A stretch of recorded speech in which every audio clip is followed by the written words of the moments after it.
Deulgaon group ग्रामपंचायतची ग्रामसभा खेळीमेळीच्या वातावरणात झाली संपन्न। प्रथमच ग्रामविकास अधिकारी हजर नसताना संपर्क अधिकारी यांनी केले ग्रामसभेचे नमस्कार, मी जळगाव जिल्हा प्रतिनिधी PM गुरव। देऊळगाव गुजरी पळसखेड काकर ही ग्रुप ग्रामपंचायत असलेल्या जिल्ह्याच्या शेवटच्या टोकावरील बाजारपेठ मोठं गाव 17 सप्टेंबर 2025 ला येथे ग्रामसभेचे नियोजन केले असताना आज तालुक्यात बऱ्याच ग्रामपंचायतींना ग्रामसभा असल्याने ज्या ग्रामविकास अधिकाऱ्याकडे 2 ग्रामपंचायती असतील अशा ठिकाणी जिल्हा परिषद पंचायत समिती यांनी आदेश काढला की गावातील जिल्हा परिषद शाळेचा किंवा एखाद्या संस्थेचे मुख्याध्यापकांनी संपर्क अधिकारी म्हणून नियुक्ती केली, जेणेकरून सर्व ग्रामस्थ तालुक्यात एकाच वेळी अशा या जिल्हा परिषदचा पंचायत समितीचा आदेश होता। संपर्क अधिकारी म्हणून महाराणा प्रताप विद्यालयाचे मुख्याध्यापक श्री जगतसिंग हरिसिंग परिहार यांना संपर्क अधिकारी म्हणून नियुक्त केले। त्यांच्याच अधिकारामध्ये आजची ग्रामसभा संपन्न होत आहे। आजच्या ग्रामसभेमध्ये त्यांनी शासनाचे आदेश करायची कामे ग्रामसभेमध्ये आलेल्या ग्रामस्थांना वाचून दाखवली।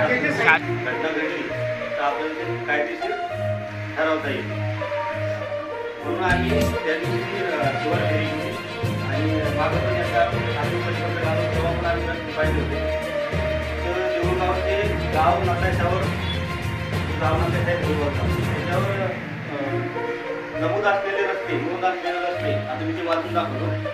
एक आपल्या इथं एक रस्ता आहे देऊळगाव ते आपण शासनाने राज्यामध्ये ग्रामपंचायत करिता पुरस्कार योजना जाहीर केली असून प्रथम पुरस्कार 5 कोटी रुपये, द्वितीय पुरस्कार 3 कोटी रुपये व तृतीय पुरस्कार 2 कोटी रुपये असे पुरस्काराचे स्वरूप आहे। स्वच्छ गाव स्वच्छ कारभार स्वच्छ ग्रामपंचायत या देण्यात येणार आहे। त्यानंतर जिल्हा परिषद पंचायत समिती ही आपापल्या स्तरावर पुरस्कार देणार आहे।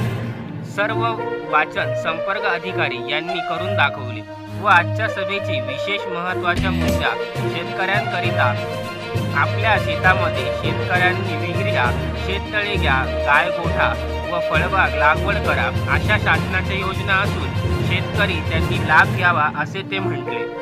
त्यानंतर ग्रामपंचायत कर वेळेवर भरा, आपलं गाव स्वच्छ ठेवा, व्यवस्थित गावाची साफसफाई ठेवा असेही त्यांनी सांगितले। त्यानंतर बऱ्याचशा शासनाच्या योजनांची माहिती त्यांनी ग्रामसभेतील गावकऱ्यांना दिली। ग्राम महसूल अधिकारी श्री आंधळे साहेब यांनी सुद्धा महसूल विभागाची करायची कामे, रोड, रस्त्याची याची सुद्धा माहिती देऊन देऊळगाव सावळत बाजार रोड असेल, देऊळगाव हिवडी रोड आहे, रामदेव बाबा मंदिराकडून देऊळगाव ते चारूल जाणारा रोड असेल, देऊळगाव येथून कापूसवाडी पळसखेड जाणारी सडक, तोरणाला करून आणखी कोठे जाणारे रस्ते अशा बरीचशी माहिती ग्राम महसूल अधिकारी आंधळे यांनी गावकऱ्यांना वाचन करून सांगितले। ग्रामपंचायत या विषयाचा कुठलाच अनुभव नसताना जगतसिंग परिहार यांनी आपल्या चातुर्य कौशल्याने संपर्क अधिकारी नियुक्त झालेल्या आदेशाची खूप चांगल्या प्रकारे काळजी घेतली। सर्व योजना त्यांनीही जमलेल्या ग्रामसभेतील गावकऱ्यांना सांगितल्या। खूप खेळीच्या वातावरणामध्ये ही ग्रामसभा संपन्न होत असताना विरोधी पक्षनेते सेवानिवृत्त त्यामध्ये आहे कर व पाणीपट्टी वसुली व 1 कालावधीपर्यंत ग्रामपंचायतीतील घरपट्टी, पाणीपट्टी व इतर कराची चालू थकबाकी वसूल करणे, त्यासाठी QR कोड तयार करणे। त्याचे उद्दिष्ट आहे नेमकं एकूण कर मागणी। श्री हजारी चव्हाण यांनी घरकुलाबद्दल अनेक मुद्दे उपस्थित केले। अनेक अडचणी त्यांनी ग्रामसभेत अध्यक्ष असलेले उपसरपंच श्री मदन नाईक यांच्या निदर्शनास आणल्या। या सर्व बाबींना पद्धतशीर व्यवस्थितपणे आणल्या। या सर्व बाबींना मुद्देसूद उत्तर विद्यमान सरपंच जोगेंद्र सिंग ठाकूर यांनी खेळीमेळीच्या वातावरणामध्ये दिले।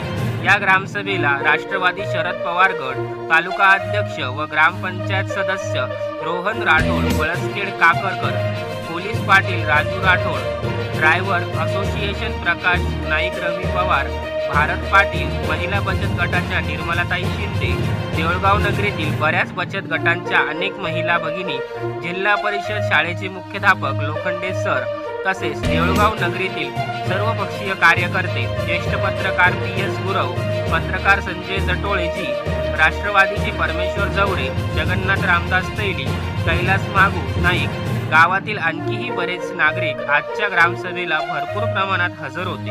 आजची ग्रामसभा खूप व्यवस्थितपणे खेळीमेळीच्या वातावरणात वादविवाद न करता शांतपणे वातावरणात संपूर्ण झाली. यामध्ये ग्रामपंचायत कर्मचारी शिवा बोदळे, विजय चव्हाण, महावितरणचे गजानन राठोड, पाणी पुरवठाचे रहीम खान कडवी, विजय पारदी यांनी ग्रामसभा व्यवस्थित होण्याकरिता चांगली कामगिरी केली. धन्यवाद.